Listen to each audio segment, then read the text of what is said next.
This is all her shares?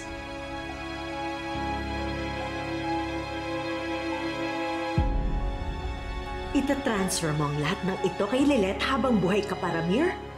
Are you for real?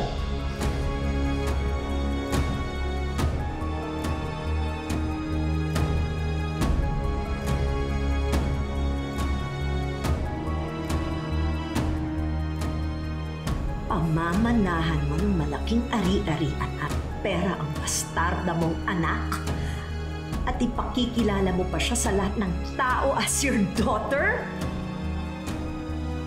With these assets, mas magiging mayaman pang Lilet na yan kesa sa akin. Bakit, Lilet? Bakit lagi ka nalang panira sa magandang buhay na pinaghihirapan ko?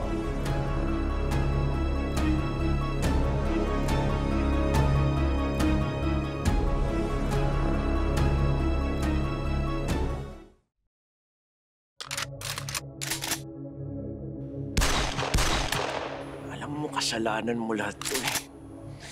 Panira ka talaga, Lilet.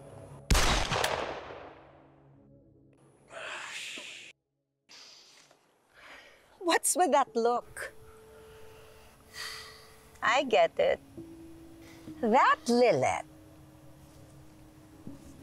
really gets on my nerves. She's like a cockroach that gets into everything.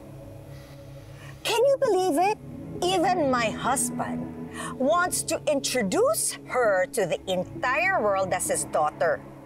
So atrocious. Hindi porket abogada na siya, ay pwede na siyang ipangalandakan ni Ramir. You know what, Patricia? I think I'm finally starting to see what you mean.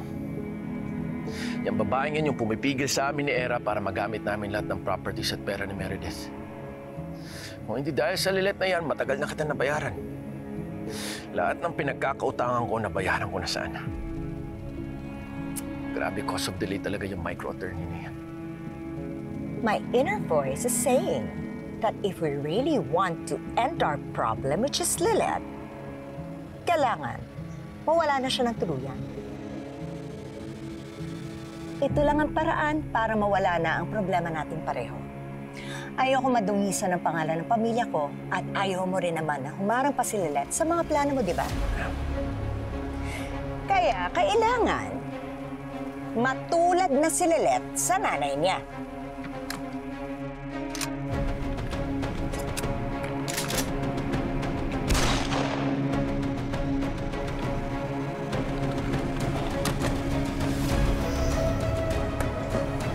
Ako na bahala sa lahat.